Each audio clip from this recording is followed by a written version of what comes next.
Ndabaramukije mwese mu izina ry'Umwami wacu Yesu Kristo. Ngani kuri Naiko TV, uyu ni umwanya w'ijambo ry'Imana. Mukaba muri kumwe nanje niyo nkuru Clementine. Mbere yuko dutangura ijambo ry'Imana, tugira tubanze dusenge kugira ngo Imana iruke ibane natwe. Turagushimiye Mwami Yesu, tugushimiye kuri Imana igira neza. Wabanye natwe byose byatambutse, suko twarebeza suko twakiranukaga n'urukundo rwa Yesu Kristo. N'umwanya w'ijambo ryawe ndagusabye kugira ngo Mwami ubanze uhumanure umunwa ugiye kurivuga, ndasengeye n'abaza kuryumva kugira ngo Mwami ubategure imitima yabo. Ijambo ry'Imana ngiye kuvuga ntabarinje ahubwo izina ryawe rishigwe hejuru, nkoze kwikara ryaka ku munwa kugira ngo Mwami yagora kungumva ntabarinje ahubwo izina ryawe rishigwe hejuru. Komeza kubana natwe muri byose mu izina rya Yesu Kristo, umwe akomeze kubana natwe, amen. Tugiye gusoma ijambo ry'Imana riri muri Matayo igice cya 23. Turagisoma cyose, kiraza gutwara umwanya ariko si cyane kuko twategereye ibintu byinshi biganiro bitandukanye. Ndizera ko niki kijambo ry'Imana kiza kutubera cyiza, kuko ijambo ry'Imana rirahana kandi rirahanura.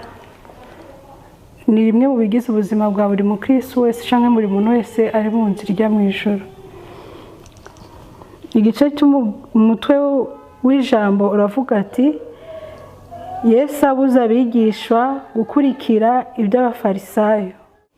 Umurongo wa mbere uravuga ati Yesu abarira ishengero n'abigishwa biwe ati abanyabwenge b'ibyanditswe n'abafarisayo bicaye ku ntebe ya Mose. Abanyabwenge b'ibyanditswe n'abafarisayo nko mu gihe cyacu twavuga ko ari abapasiteri, abaprofete, ababishop n'abandi bo mu maeglise atandukanye, abashehe n'abaposo.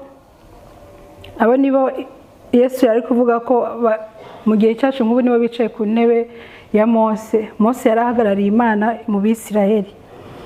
Nuko ibyo bababwira byose mubikore, mubyitondere, ariko ntimukurikire ibikorwa byabo, kuko ibyo bavuga atari byo bakora. Kandi bahambira imitwaro iremereye igoye itwara, bakayikoreza abantu ku bitugu, ariko ubwabo ntibagomba kuyikozaho urutoki. Gahati bahambiriza imitwaro ikomeye iremereye abandi bo batagomba kuyitwaraho. Novuga nk'ukuntu mu maeglise usanga nk'umukozi w'Imana runaka ariko aravuga ati musenga amasengesho y'iminsi 40, musenga amasengesho y'iminsi 7, iminsi myinshi itandukanye. Ugasanga bamwe abakristo bariko barayasenga, ufashe nk'iminsi 7 uzinduka wirirwa imbere y'Imana, wirirwa muri eglise udakora. Ugasanga pastor we naho yabategetse ngo muyasenge, ariko we ukayagira igihe agacamo agafungura, canke akababwira muze gusenga, muzana amashikanwa. Ugasanga bari karinjiza mwebwe nimko murakora. Ugasanga amasengesho murayasenze birangiye, abamwe ingo zasambutse, abandi ubuzi bwahagaze. Ibyo nabyo nibyo Imana ikiratubuza. Ikindi novuga kuri ico, ugasanga bariko baravuga ati ahageze ko mwubaka amashengero, mugurira abakozi b'Imana mu modoka n'ibindi byinshi cyane, kandi wowe nta niyo ufise. Ntakugire n'ikigongwe basi avuge ati uyu mukristo anafungura na kangahe na gatatu mu ndwi, afise ikibazo, ibyo ntabyitaho, ubwo arakubwira ati kora ibi, senga amasengesho aya naya, niba yaheza Imana izoguhereza inyishu yacu. Kandi mwese murabizi yuko kugira ngo uronke ikintu no kuba wakoze. Reka dukomeze ku murongo ugira 5. Ariko ibikorwa byabo byose babikora kugira ngo barabwe n'abantu, kuko amambe yabo yanditswemo amajambo y'Imana bayagira manini, ubuyonga bw'impuzu zabo bakabwongereza. Baravuga ati baba bashaka bicara imbere, nk'umukozi w'Imana yajiye ahantu nko mu gikorane n'ahandi, umwicaritse inyuma mutamubonye murabipfa, ashaka kubwira ati wankororeye amavuta, ntabwo wubashe umukozi w'Imana, ntabwo wubashe impuzu z'umukozi w'Imana, cyangwa ugasanga muri iyi minsi abakozi b'Imana b'iki gihe kugira ngo umukristo amubona mukeneye kugira amufashe ikibazo runaka cyangwa amusengere, ugasanga uramurondeye indwi yose ntabwo umubonye. Kubera iki? Ntaboneka. Kugira umushikire uca kuba protocole, ugaca kuba bodyguard. Muri eglise naho wari uzi kumubona yinjira nyuma y'abandi n'aba bodyguard nka 5 mu gusohoka, n'undi ni wasohoka mbere yicara mu modoka agenda. Ugasanga niho Imana ivuze ko impuzu zabo barazimeremereza n'izina ryabo bagashaka kurigira ikindi kintu gikomeye gisumba ibindi byose. Bakunda ibyicaro byo haruguru aho batumiwe n'intebe z'icubahiro mu masinagogi, no kugira ngo bwakeye mu tuguriro, no kwitwa n'abantu rabi, kuko umwigisha wanyu ari umwe, namwe mwese muri abavukana.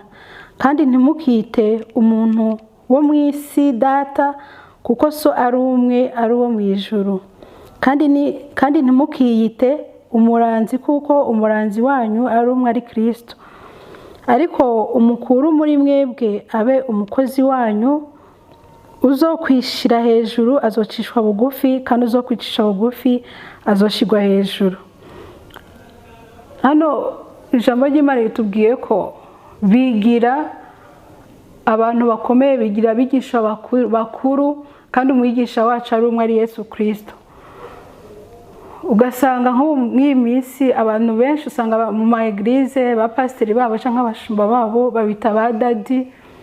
Ngira bafite ba dadi, mwese murabizi, ba dadi, ba mami, nta rindi zina bifuza ko mwobita.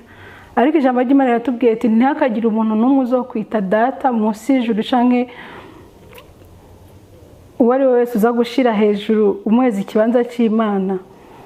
Nk'ubu kenshi usanga mu ma eglise araho nagiye gusengera, numva bari kuvuga ati ndashimira amavuta ya dadi byaransengeye ndakira, ngo mu mavuta ya dadi byagenze ukunuku nari ngwaye ndakira, ngo dadi ngo ndamushimiye. Ntago bagihereza Imana icubahiro, bavuga ngo ndashima Imana ko yakoreye mu mukozi w'Imana ndakira, cyangwa aransengera ndakira, bose bavuga dadi. Umva ikibanza cy'Imana bamaze kukigarurira. Ibyo byose Imana ntago ibikunda. Imana iravuga ati uwicisha bugufi azoshigwa hejuru, uwicira hejuru nawe azocishwa bugufi. Reka tubandanye kuri 13. Muzobona ibara mwebwe abanyabwenge b'ibyanditswe n'abafarisayo, mwandyarya kuko mwugarira ubwami bwo mu ijuru imbere y'abantu, kandi ntimubwinjiremo ubwanyu, n'abagomba kubwinjiramo ntimubakundira. Muzobona ibara mwebwe abanyabwenge b'ibyanditswe n'abafarisayo, mwandyarya kuko mukirya ingo z'abapfakazi, musengesha menshi muhumba, nico gituma muzocirwaho urubanza ruruta izindi. Iri jambo rirakomeye cyane. Yesu arababwiye ngo muzobona ibara mwandyarya. Indyarya n'umuntu yigira iwe atari. Urashobora kuraba umuntu ukabona ukamurabira inyuma, cyangwa ukaraba kuri titre bamuhaye ni pastor, ni umuvugishwa, n'umuntu akora ibikorwa by'Imana mu ishengero, ariko Imana yatubwiye ko harimo indyarya. Uwo ni wa wundi ubona muri eglise ameze neza, akora umurimo w'Imana, ariko yashika hanze ya eglise ugasanga niwe muntu mubi wa mbere, ni umwambuzi. Ugasanga araza akegera nk'abakristo avuga ati ngurana amafaranga ukunuku, cyamfasha ibi bizogenda ukunzokwishura, ariko ugasanga aheraniye benshi. Ugasanga niwe atwara abantu mu byaha imbere y'abantu, kamubwira ati gusambana n'icyaha, kwiba n'icyaha n'ibindi, kandi ari we bikora imbere y'abandi, akabikoresha nabo nico nibo bavuze ko babuza abandi kujya mu ijuru, kandi nabo ntibaginjiremo. Aho kugira ngo abereka inzira yo kuva mu byaha, ahubwo arabivuga ntabikore, yarangiza akabikoresha abakristo biwe canke abo hasi yiwe. Imana idutabare cyane. Ngo mukarya ingo z'abapfakazi, musengesha menshi muhumba, nico gituma muzocibwaho urubanza ruruta izindi. Yesu ari ikintu yavuze ku bapfakazi n'imfubyi. Yaravuze ati mukora ibyo mushaka byose, ariko amarira y'abapfakazi n'imfubyi ayo ndayitaho cyane. Iyo basenze bakaza imbere yanjye ndabyumva cyane. Niyo mpamvu yavuze ko muzacirwa urubanza rusumba izindi. Reka dukomeze kuri 15. Muzobona ibara mwebwe abanyabwenge b'ibyanditswe n'abafarisayo mwanjyajyamwe, kuko mukwiragira mu kiyago no mu misozi ngo muhindure umwe abe uw'idini yanyu ibyahindutse. Iyo ahindutse mutuma abarusha kabiri kuba umwana wa gihenomu. Nk'iyi minsi usanga abakozi b'Imana ikintu baba bashaka turonke abakristo benshi, turonke abayoboke benshi muri eglise yacu. Hariho ibintu nari maze iminsi mbona, ugasanga habayeho deba y'abamizirima n'abakristo bari kuvuga amajambo y'Imana ngo abamizirima bahinduke. Ugasanga abamizirima nabo bari kuvuga yabo kugira ngo abakristo baze muri eglise y'abamizirima n'abadventiste, nk'uko babwira iby'amasabato n'ibindi. Ibyo si byo Imana ishaka. Yego birakenewe, ariko si cyo mwari mukwiye kubwira abantu. Mugize Imana mukabona abantu bangana kujya nk'uko baba bashungereye ari benshi baje kumviriza ibyanyu, mwatezwa gushyira hamwe mukababwiriza ubutumwa bwiza, mukababwiriza kwihana, mukababwiriza kuva mu byaha, kureka icyaha n'igisa nacyo. Apana kubabwira ngo muve muri iyo dini nimbi muze mu yindi. Ashobora guhinduka akava muri eglise, ariko we muri watahindutse n'undi ntacyo byaba bikumariye. Arashobora kuza azi ngo wamubwiye ati muri eglise wacu nitunywa inzoga, ariko ugasanga arahageze umutanguye kumuha kuri bya bindi nabyo biriho birimo amatangawizi. Ugasanga sinavuga amazina yabyo kuko murabizi, birimo amatangawizi baba bateretse igihe kinini, ugasanga nabyo biraboreza. Ugasanga ahubwo niba yari yaje kubera mubwiye ngo narehebe inzoga ibikini biki, ugasanga n'ubundi ahubwo araguye cyane kuko asanze namwe murabini biboreza. Cyo ugasanga muraborerwa mu majambo muvuga, ntago muvugisha ukuri, ntago mubitwaraho neza. Ugasanga n'ubundi baraguye gusumba uko bari basanzwe babayeho mu buzima bw'isi. Muzobona ibara mwandongozi zihumye mwe, muvuga muti uzorahira urusengero si kigoye, ariko uzorahira izahabu yo mu rusengero azoba yikwegeye umwenda. Mwabifu n'impumyi mwe, none igihambaye ni ikihe? Ni izahabu canke n'urusengero rweza izahabu? Kandi ngo uzorahira igicaniro si kigoye, ariko uzorahira ishikanwa ririko azoba yikwegeye umwenda. Mwampumyi mwe, none ibigihambaye ni ikihe? Ni ishikanwa canke n'igicaniro ceza ishikanwa? Nuko urahiye igicaniro abakirahiriranye n'ibikiriho byose, kandi urahiye urusengero abarahiriranye n'ibirubamwo, kandi urahiye ijuru abarahiye n'intebe y'Imana yivyagiyeko. Imana idutabare cyane. Umuntu ashobora kwiyemeza ikintu muri eglise, turi kubaka, niyemeje amabati, niyemeje isima, niyemeje 10,000, niyemeje 5 canke 1,000.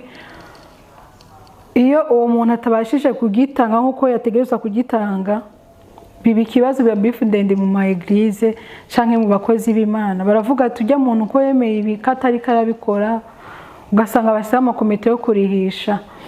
Ariko sico bari bakwiye kurabirako. Ugasanga hariho n'uwundi yavuze ati nje ndaje muri eglise nzokora umurimo w'Imana, nzofasha imfubyi n'abapfakazi, nzokora ibindi byinshi. Bahura n'ibibazo byose twavuze haruguru, bose y'abakozi b'Imana bita bari bo kandi atari bo, bagenda babagwisha mu byaha. Ugasanga acitse intege, ntago bamukurikirana ngo bamubaze mbe kutaza mu murimo w'Imana, ibyo bimeje kutaza ngo bikore. Ariko ugasanga bari gushira imbere zana ryashikanwa wiyemeze, zana bya bintu wiyemeze, ibyo bakabyita bakabiha agaciro gusumba uko wahamagarira umuntu kuza mu nzu y'Imana no gukora umurimo w'Imana. Imana idutabare cyane.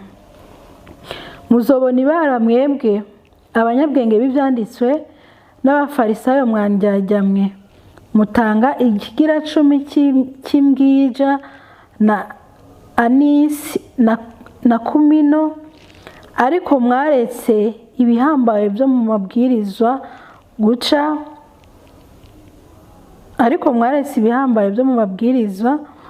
guca izibereye n'imbabazi no kwizera, ariko ibyo mwari mukwiye kubikora, bya bindi nabyo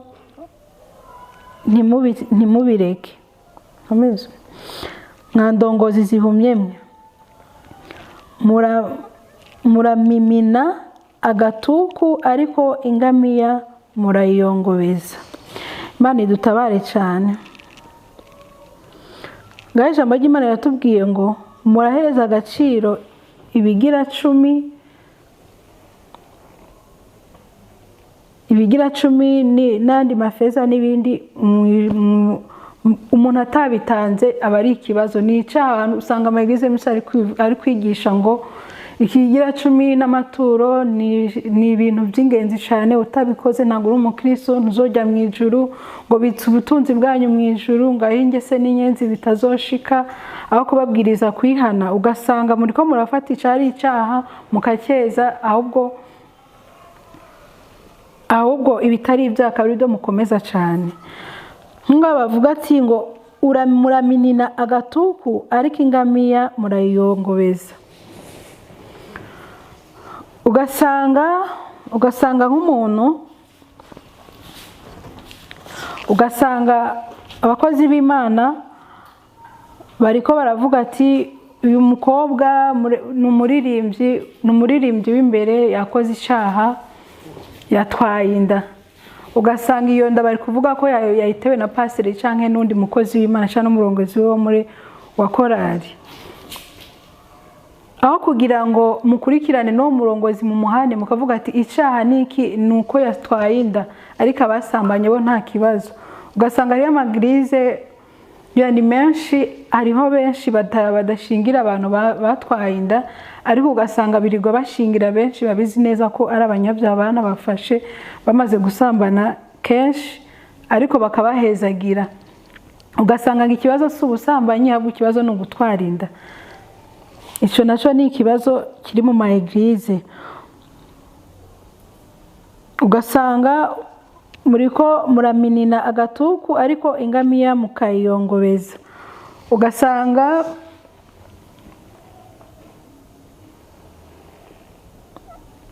uri umukozi w'Imana, ugiye gusenga, ugiye ku musozi cyangwa uri gusengera, usanga usengera, ugasanga uri kurasenga uboha amasezerano y'abandi, usengera abantu nabi, ubavuga nabi, ukavuga ati ikibi ni ukubaroga, ikibi ni ubwicanyi, nica bari icyaho bukozi. Ugasanga mu kanwa kavamo amagambo atamesuye, ugasanga uratukana, ugasanga uri mu bandi ntawe utandukaniye n'ab'isi, kuko no mu mvugo no mu ngiro byose niko bimeze. Ukavuga ati ikibi ni uko noba naroze cyangwa nakoze ikindi cyaha gikomeye cyane. N'icyo ni icyaha, nta bintu byo kweza ibintu by'ibyaha. Ugasanga nko muri egirize iwanyu baravuga ati ntimugasuke, ntimukadefirize, ntimukagire ibi n'ibi, ntimukambara amapantaro cyangwa amamini. Ibyo mbivuze uko, ariko ntabwo ari icyaha, kiza kuba icyaha bivanye na egirize urimo. Nk'uko buri rugo cyangwa buri egirize ifite amategeko yayo igenderaho bivanye n'imyemerere yabo.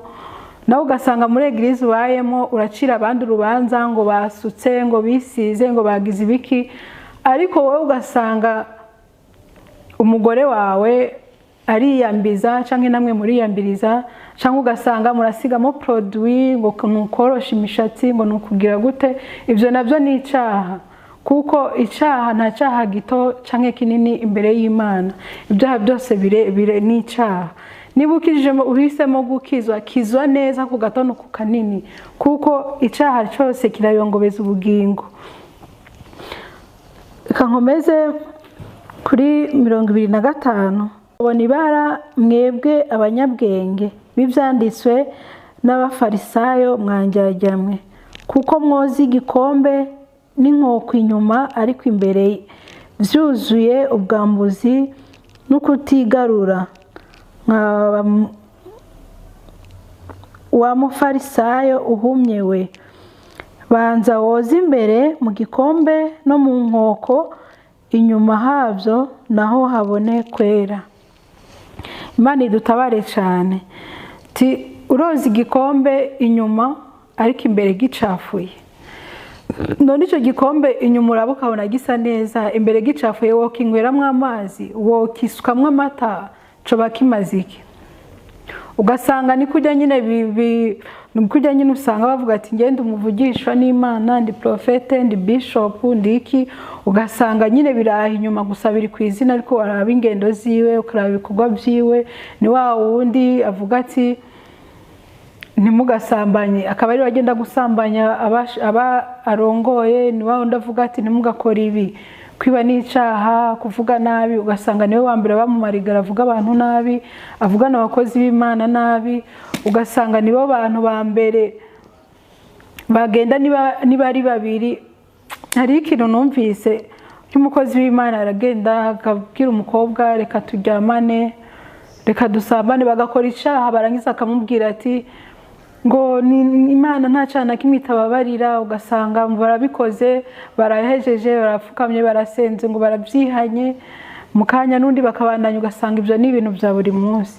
Ibyo bintu ni uko bayongobeza ubugingo, aho barakwiye kwereka inzira nziza, ugasanga umuntu yamye mu byaha nk'uko, kubera uwagakwiye kumubera itara, uwagakwiye kumubera urumuri, ahubwo nawe ari kumutwara mu bibi. Imana idutabare cyane. Muze mwoza igikombe imbere kugira ni mubone koza n'inyuma hase neza. Ibyo mukora bice bigaragaza nabo muri bo. Tugeze ku murongo wa 27. Muzobona ibara mwebwe abanyabwenge b'ibyanditswe n'abafarisayo mwanjyajyamwe, kuko musa n'imva zihomesheje ingwa, ziboneka inyuma zikuyengeje, ariko imbere zuzuye amagufa y'abapfuye n'ibihumanya byose. Namwe niko muri, inyuma muboneka nk'abantu muri abagororotsi, ariko imbere mwuzuye uburyarya n'ubugararije. Imana idutabare cyane. Ahantu navuga ko ibintu byinshi, ariko murumva ko ibintu Imana iguma itubwira ni bimwe nyine, kuko yarabye mu bakozi b'Imana, iraba mu bantu bo mu ishengere, usanga buri wese uko ari siko ameze. Usanga bigira imva zisize ingwa, nk'ubu ingwa kera niyo yari amarangi basiga, nk'ubu twavuga ko ari imva ziri kwa makaro, zitatse neza, zubakiye, uraba inyuma ukabona ni fresh, ariko indani hari amagufa aboze n'umunuko gusa, nta kindi kirimo. Ugasanga umuntu ashobora kuvuga ati yo najya ahantu hameze neza, ariko wagera ugasanga ni ibibazo gusa, kandi atari ko byari bikwiye kubona, atari ko byari bikwiye kugenda.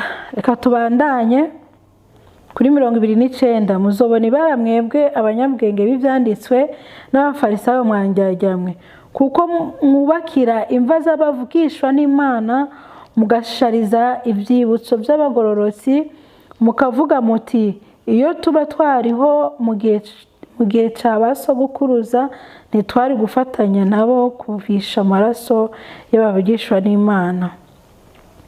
Uko niko mwiyagiriza ko muri abana babishe abavugishwa n'Imana. Urumva ugasanga muri ko murabwira abantu uti nk'abantu bishe Yesu, cyangwa abateye amabuye abakozi b'Imana, babafunze, ababagiriye nabi, ababakuyemo amaso, ababakaranze mu mavuta, bose murabazi. Ugasanga muravuga ati twe yaba twari turiyo kijya gihe ntabwo twari gufatanya nabo, ariko ugasanga muri ko ibyo muri gukora ahubwo bisumba n'ibyabo, kuko umuntu araza muri eglise yawe ashaka gukizwa, akarindira ko umwereka ako gakiza n'inzira yako akayibura, agasanga bijya nyine uvuga si byo ukora, agasanga ijya nzira nziza wagakwiye kumwereka ntabwo ari ukuri wamwereka, ahubwo uri kuramucisha mu byaha. Ukajya imbere ukigisha ijambo ry'Imana, ukigisha ibintu nibi bitandukanye, ariko ugasanga mu ngo zanyu niho hari ibibazo bikomeye cyane. Ugasanga abagore banyu cyangwa abagabo banyu nibo bantu bariho barushe ku isi, ugasanga ni ibibazo gusa. Ugasanga niba ugiye gusengera umuntu w'umugore uratanguye ati ujya mugabo si gwawe, ugatangura gutwara umugore w'abandi, usenya urugo rw'abandi. Ugasanga umugabo nawe ugira umuvugisha cyangwa uri umukozi w'Imana runaka, ugasanga ugiye ngo mugiye gusenga, ugasanga mugiye mu bidafise agaciro, bidahejeje Imana icubahiro. Ibyo byose Imana irabagaya, kandi Imana iriko irabwira abigisha bayo abakristo ngo mumvirize ibyo bababwira, ariko ibyo bakora ntimubihe agaciro kuko ibyo bakora ntabwo bihwanye n'ibyo bavuga. Imana idutabare cyane. Reka tubandanye. Uko niko niyagiriza ko muri abana bishe abavugishwa n'Imana, none nimwumvirize ingero y'abasogokuruza banyu. Ngo muri ko muruziriza ingero y'abasogokuruza banyu, abo nyine bishe abakozi b'Imana. Mwa nzoka mwe, mwa bana b'inzoka, muzohunga mute urubanza rwa Gihenomu? Muzohunga gute urubanza rwa Gihenomu? Ibyo mukora byose mwibuke ko hariho urubanza. Tubadanye kuri 24. Ngira ntume abavugishwa n'Imana n'abanyabwenge bo mu banyabwenge b'ivyanditswe, bamwe muri bo muzobica, mubabambe, abandi muzobatonagurira mu masinagogi yanyu, mubatuza mu bisagara byose. Bitaye ko muzokorwa n'amaraso yose y'abagororotsi yaviriye ku isi, uhereye ku maraso ya Abeli umugororotsi ukageza ku maraso ya Zakariya mwene Baraki, mwiciye hagati y'ahera h'urusengero n'igicaniro. Imana idutabare cyane. Ubu rero Imana igiye guhagurutsa abakozi b'Imana, bamwe muri mwe igiye guhagurutsa abakozi b'Imana, mu baprofete, mu babishopu, mu baposo no mu bandi bose n'abavugisha b'Imana b'ukuri, baze bavuga ubutumwa bwiza. Ariko ngo ntango muzobafata neza, muzobica, abandi mubagirire nabi. Ibyo si ibintu bizoba kera canke byaratanguye. Usanga abakozi b'Imana bari kurasana mu maeglize, bariko barapfa amashikanwa, bariko barapfa ibigira 10, bariko barapfa amatitre. None nk'ubu ugiye ku burongozi, ugiye kurongora ishengero, uwari uri ko ari we wamwishe, n'ubundi umukristo umugiriye imbabazi ziki? Imana ibatabare cyane. Ariko ndababwira ukuri, ibyo byose bizoshika kubiki gihe. Nundi byaradushitse ko ewe Yerusalemu wica abavugishwa n'Imana, ugatera amabuye abagutumye ko, ni kangahe nagombye gukoranya abana bawe nk'uko inkoko ikoranya imisi yayo yibundikira mu byubi byayo, ntimwakunda. Raba inzu yanyu muyitanywe ari umusaka, kuko mbabwira yuko mutazosubira kumbona kuva ubu kugeza aho muzovugira muti hashemezwe uje mu izina ry'Uhoraho. Imana yacu dutabare cyane. Ati ewe Yerusalemu we, Yerusalemu avuga ngaha na maeglize yacu, na abapenekoti, yewe penekoti, yewe abamizirima, yewe abakirisu bo mu maeglize atandukanye. Ni kangahe Yesu yashatse gukoranyiriza abana banyu hamwe kugira ngo bigende neza, ariko mukabyanka, bagatumwa abakozi b'Imana kuvuga ubutumwa mukabirukana. Hari amaglize menshi ahagurutse umuntu agiye kuvugishwa n'Imana bashaba mwicarika, ugasanga nk'umuntu aje kuvuga ubutumwa bwiza ngo mwihane mureke ibyaha, uwo ntaba yemewe. Ahubwo mwemera abaza kuvuga ati nimwubakira abakozi b'Imana, nimugurire bishop imodoka, nimumwambike, nimukora ibi n'ibi, ngo mukore ibikorwa byanyu mutegure mu ijuru. Yesu yaravuze ati Yesu yaravuze ati kwa data hari amazu menshi, iyo atahaba mba mbibabwiye. Ibyo bintu bababwira ati muzane amashikanwa, muzane ibigira 10, mutabizanye kubw'umutima wo kumva ko nta muntu azi imbere y'Imana atakintu azanye, mubizanye kubera babibabwiye, babibahatiriza gusumba ibindi byose, ngo muri kubaka amazu menshi mu ijuru, ngo niyo muzobamo, ngo zana isima, isima iri gukora mu isi no mu ijuru bariko baragusigira, sigira irangi umukozi w'Imana, nawe inzu yawe mu ijuru uzosanga isize, mwubakire etaje, mugurira imodoka, agira ibi n'ibi, ngo muriko murandikisha mu ijuru. Bababesha, ugasanga nk'umuntu yagiye gusenga atwaye imodoka, ngo hereza imodoka umukozi w'Imana, ugasanga urayitaduse mu rugo rurasambutse cyangwa urahombye usubiye inyuma. Ibyo pastor we n'ababyitawe cyangwa uwo bikoreye ntago ababyitayeho, ahubwo wowe wisubije inyuma ari wewe.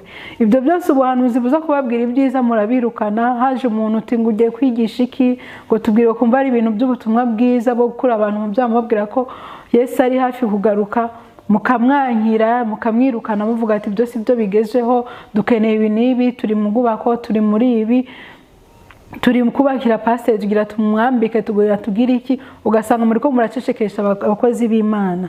Yesu naravuze ati umuzosigara mwenyene. Ibaze uba uri muri eglise mwe mu w'Imana atakirimo canke batagishigikiwe n'Imana mu byo bakora, basigaye birongoye ubwabo bakoresha n'izindi mwe mbi, aho ba urindiriye iki?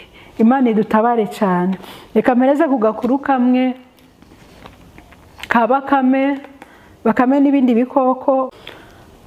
Bakame n'ibindi bikoko, amapfa yarateye, inyota iba nyinshi, bakamabura ukuntu abigenza.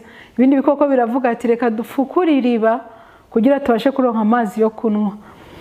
Barabifukura, Bakame niyo bafata kuko Bakame igira amafyeri menshi cyane. Abandi bagenda gufukura ibiriba, yo iguma yicariye. Amazi amaze kuboneka, bashira ko abarinzi bacunga iryo riba. Bamaze gushira ko abarinzi bacunga iryo riba, Bakame nawe aravuga ati ndabigenza gute kugira ndonka amazi. Byo gusaba amazi baramwima. Aravuga ati Bakame afite ubwenge bwinshi, aravuga ati reka, aragenda arazana inzoga ihiye cyane, aravuga ati ahereza abarinzi ati mumwe ko nanje mucamo ku mazi. Arangije arabahereza, yababwiye ko yironkeye yandi meza cyane asumba yabo. Babarinzi baranwa, bamaze kunwa ya nzoga barasinda, bamaze kuboregwa barasinzira. Nuko Bakame agenda muri rya riba, bifukure yiyicariye, iragenda iranwa amazi, ayandi iravoma ayishoboye. Ihejeje kuronka amazi ishaka, isubira muri rya riba, irayacafuza, irayandavuza, maze irigira. Babarinzi bikanguye basanga Bakame yamaze kugenda, maze bamenya ko yamaze kugenda kandi yanyweye amazi kandi yanayatovye. Babarinzi aho kugira ngo babivuge, baravuga ati nituvuga ko aya mazi yamaze gucafura baratwirukana, twari turi mu biki, ntidusubira guhembwa, ntidusubira guhura n'ibi. Bashira imbere inyungu zabo n'akazi kabo nuko bari, ariko ntibita kubwira abantu ko kubwira ibindi bikoko ko y'amazi yamaze gucafura. Basi bayayungurure canke barabukundi kuntu babigenza kugira amazi ase neza. Cyabafukura irindi biriba n'ibiryo byamaze kwandura, maze bahagara ku cubahiro cyabo, baravuga ati turabigenza gute, reka tubareke baguma bayanwa. Hari baje kuyanwa, mu barinzi baje kuyanwa babizi neza akacafuye, ari nabaje kuyanwa batazi ko yamaze kwandura, bazi ko ariko yari ameze. No muri iyi minsi niko bimeze, usanga umuntu abaye muri eglise, wari usanga ujya gusengerayo, umukozi w'Imana akagusengera neza ugakira, ariko ubusiga usubirayo ukabibona ukavuga ati pastor yaransengera umunsi ngakira, ariko ubu ngiye yarambwira ati tora amavuta wisige, tuzana amavuta bakagutsuka ko amavuta. None ubushobozi yatanguranye kuba atabwa gifise asigaye bubona mu mavuta. Ibyo ni ibiki? Guzana amavuta tubasengere, guzana amazi tubasengere kugira mugende mushire mu nzu imyuka mibi igende. Ugasanga basigaye biringiye mu bindi bintu bidafise agaciro, mu mazi, mu mavuta no mu bindi, ngo niho ngo harimo ubushobozi, ngo niho mukira, ngo amazi numara kuyanyanyagiza ngo uburinzi burabaho. Ugasanga abantu biringiye ngo niba nateye amazi gusenga ntabyo gusenga. Ugasanga abantu biringiye ibintu batabarirwa kwe kwiringira, bibagiye Imana muri bo, bibagiye ko Yesu ari we afite imbaraga zisumba izindi zose. Abo ugasanga bari kwizera ry'amavuta babahaye n'amazi basengeye, ngayo niyo abakingira. Nimurabe mwisuzume mu bakozi b'Imana bari bamaze kwandura canke bari basigaye bareka abantu bakaza kunywa amazi yanduye kandi babizi, bakaba bumvise ubutumwa bihane kandi bahindukire. Yesu aracateza amaboko kugira ngo uje wese amwakire, kandi Yesu arababarira. N'umukristo nawe yarakigendera muri ibyo canke atarabizi, kuko hari benshi babigendamo bakagira ngo nibyo bigezweho nuko bimeze, batazi ko bari mu nzira itariyo, batazi ko ari ibindi masysteme yahindutse, abantu basigaye bakoreshwa n'impwemu mbi, ukagira ngo ni umukozi w'Imana kandi atari we, ukabibona ukihorera. Rabuhinduke, aho kugira ngo uve muri eglise uyivemo uhunge, ahubwo wowe igumamo ukamusengera kugira ahinduke ajye mu nzira nziza. Wowe usanga urafashije n'undi mukristo yaje arakeneye ubutabazi, azika bukura kuri pasteur, ugasanga basa bukwiye kuri wewe kubera wagumye muri iyo eglise, ukamwigisha ijambo ry'Imana cyangwa ukamwerera imbuto, ugasanga atoye urutonde rwiza rw'inzira ijya mu ijuru. Murakoze cyane ko twatanguye dusenga. Reka n'ubundi ndangize nsenga. Turagushimiye Mwami Yesu, tugushimiye ko abanye natwe mu kiganiro cy'ijambo ryawe Mwami doje gukora. Turagushimiye Data ko ari wowe uvuga kandi ukabikomeza. Turagushimiye Data kuko uri Imana igira neza. None Mwami turasengera ijambo ryawe doje kumva, kugira ngo Mwami abaryumvise ubahe imbaraga, ubahe inkomezi, rigira ariho bari bakora naho ribageza. Uhumure imitima ya benshi, uhumure benshi nyagora ku ngoma bagendera mu bintu batazi. Hari ababikora babizi, hari ababikora batabizi, cyangwa ababikorerwa batabizi ko Mwami byangwa nawe. Ndagusabye kugira ngo bagendere buri wese ku giti ciwe, maze ugire icyo umuhindurira, ugire icyo umuhindura, atera intambwe yo kukugana kuko uri Imana nyamana. Ijambo ryawe riravuga ati ni wowe nzira y'ukuri n'ubugingo, naho ujya kwa Data atari wowe umujanye. Mwami gusabye kugira ngo buri wese Mwami yemeye kukwakira kuri uyu munsi, buri wese yemeye kumva ijambo ryawe ndetse no kuryumvira, uwo nawe umwakire Mwami, umwandike mu gitabo cy'ubugingo, kuko nta handi turonkera ubugingo uretse muri wowe gusa. Ngo komeza kubana natwe. Urakoze kubyumvise Yesu Kristo. Amen.